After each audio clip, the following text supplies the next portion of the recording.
दोस्तों, दुनिया की राजनीति में कभी कभी ऐसे मोड़ आते हैं जहां दुश्मन की परिभाषा बदल जाती है और दोस्ती के मायने नए हो जाते हैं।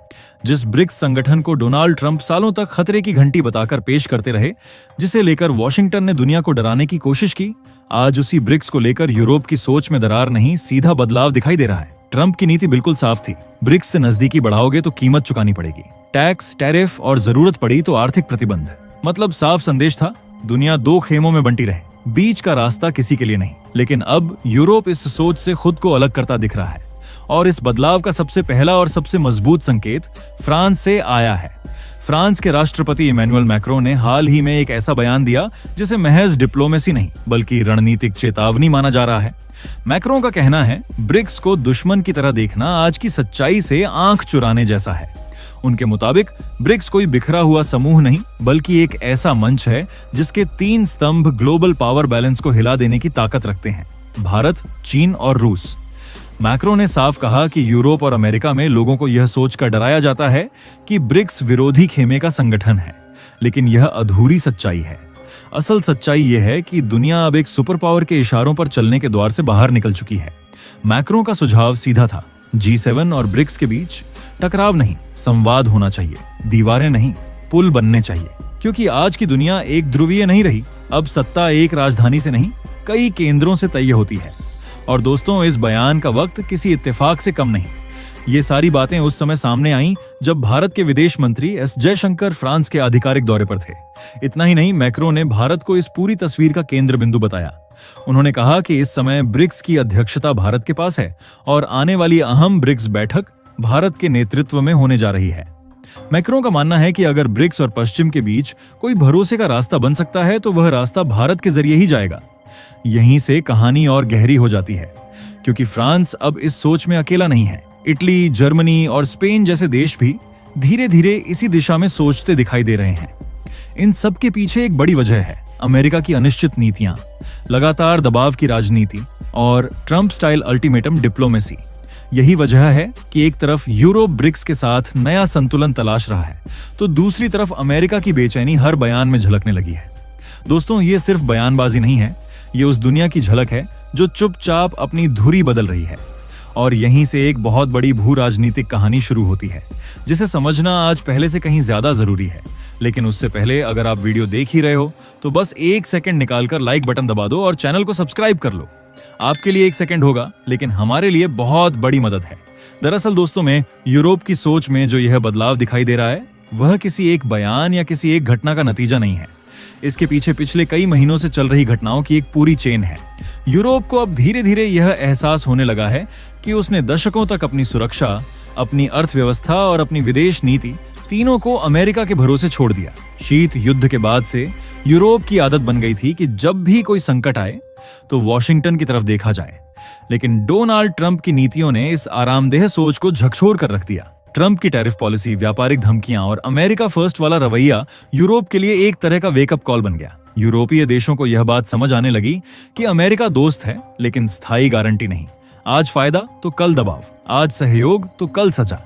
यही वजह है कि यूरोप को यह डर सताने लगा कि अगर भविष्य में अमेरिका ने अपने हितों के लिए फैसले बदले तो उसकी कीमत यूरोप को चुकानी पड़ सकती है। और यहीं से यूरोप की विदेश नीति की दिशा बदलने लगी। अब यूरोप सिर्फ एक ताकत पर निर्भर रहने के बजाय मल्टी डायमेंशनल फॉरेन पॉलिसी की तरफ बढ़ रहा है। मतलब साफ है, अमेरिका के साथ रिश्ते रहेंगे, लेकिन विकल्प भी तैयार रहेंगे। इसी रणनीति के तहत भारत की अहमियत अचानक बहुत तेजी से बढ़ गई है।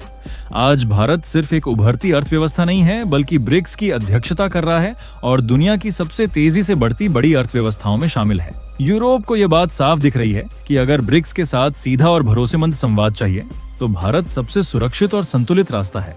और यह सोच सिर्फ कागजों तक सीमित नहीं रही। जैसे ही फ्रांस के राष्ट्रपति इमैनुअल मैक्रों का ब्रिक्स को लेकर बयान सामने आया, उसके तुरंत बाद जर्मनी के चांसलर भारत दौरे पर पहुंच गए। ये कोई सामान्य दौरा नहीं था। प्रधानमंत्री नरेंद्र मोदी के साथ लंबी और गहरी बातचीत हुई, जिसमें डिफेंस कोऑपरेशन, विदेश नीति में तालमेल और व्यापारिक साझेदारी जैसे संवेदनशील मुद्दे शामिल थे। इसका सीधा संदेश यही था, यूरोप अब भारत को सिर्फ एक बड़ा बाजार नहीं बल्कि एक रणनीतिक साझेदार के रूप में देख रहा है। और यही इस पूरी कहानी का सबसे अहम मोड़ है, क्योंकि यह वही भारत है जिसे कभी यूरोप की नीतियों में हाशिए पर रखा जाता था, लेकिन आज वैश्विक संतुलन बदल रहा है और उसके साथ भारत की भूमिका भी।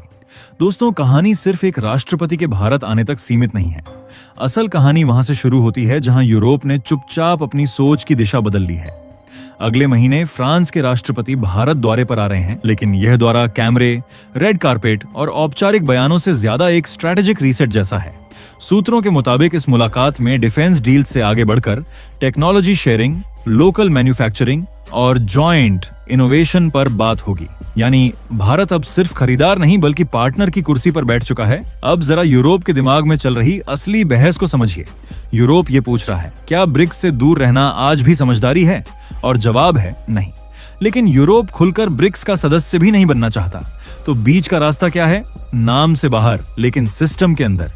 यही वजह है कि यूरोपीय देश भारत को अपने लिए सबसे सुरक्षित पुल मान रहे हैं, क्योंकि भारत ब्रिक्स का नेतृत्व भी कर रहा है और पश्चिम से टकराव में भी नहीं है। यूरोपीय थिंक टैंक्स का मानना है कि आने वाले समय में ब्रिक्स एक ऐसा लचीला ढांचा बना सकता है जहां गेस्ट पार्टिसिपेशन, ऑब्जर्वर रोल या सेक्टर बेस्ड पार्टनरशिप जैसे मॉडल सामने आएंगे।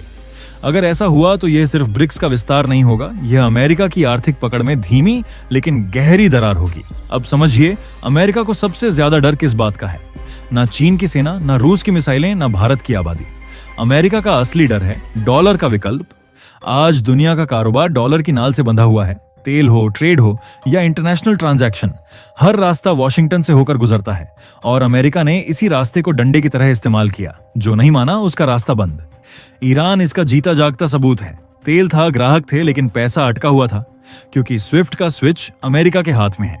यहीं से दुनिया को एक बात समझ आई, अगर आपकी अर्थव्यवस्था डॉलर पर टिकी है तो आपकी संप्रभुता उधार की है। इसीलिए ब्रिक्स देश धीरे धीरे एक ऐसा सिस्टम खड़ा कर रहे हैं जहां व्यापार हो बिना डॉलर की इजाजत के। दुनिया की असली लड़ाई आज बॉर्डर पर नहीं, करेंसी सिस्टम में लड़ी जा रही है। और इसी लड़ाई के बीच ब्रिक्स अचानक एक चर्चा से निकलकर एक ताकत बनता दिख रहा है। हाल के महीनों में जो बदलाव हुए हैं वो ऊपर से छोटे लगते हैं, लेकिन अंदर से पूरी वैश्विक व्यवस्था को हिला देने वाले हैं। भारत और रूस ने रुपए रूबल में लेन देन बढ़ाया। चीन पहले ही डॉलर को किनारे रखकर युवान को आगे कर चुका है। ब्राजील और चीन ने आपस में बिना डॉलर के डील करके यह साफ संकेत दे दिया कि अब विकल्प मौजूद हैं। ये कोई इत्तेफाक नहीं है, बल्कि एक सोची समझी दिशा है। असल खेल यहां से शुरू होता है।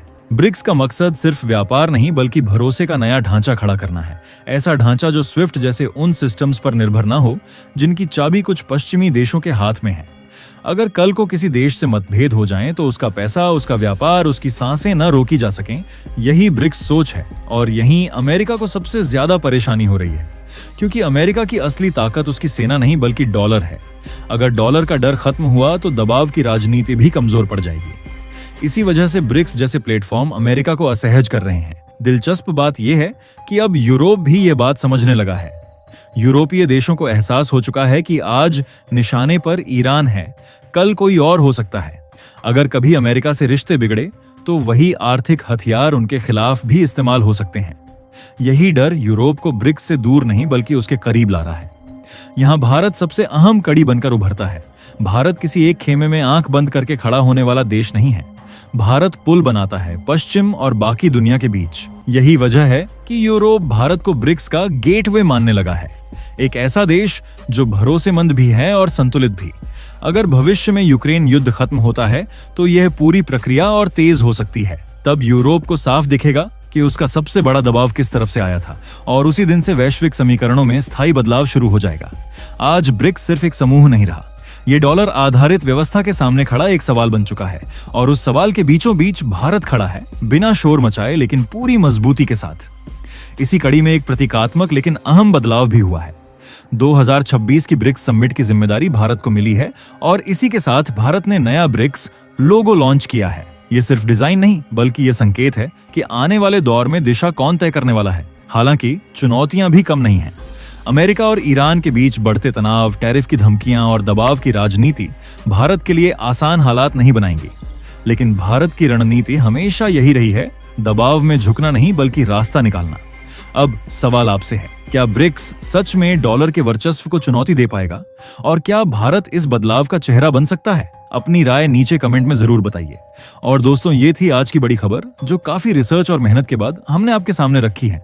तो अगर आप हमारी मेहनत को सपोर्ट करना चाहो तो वीडियो को लाइक और चैनल को सब्सक्राइब करके अपने दोस्तों से शेयर कर दें ताकि उन्हें भी ये जानकारी मिल सके। जय श्री राम।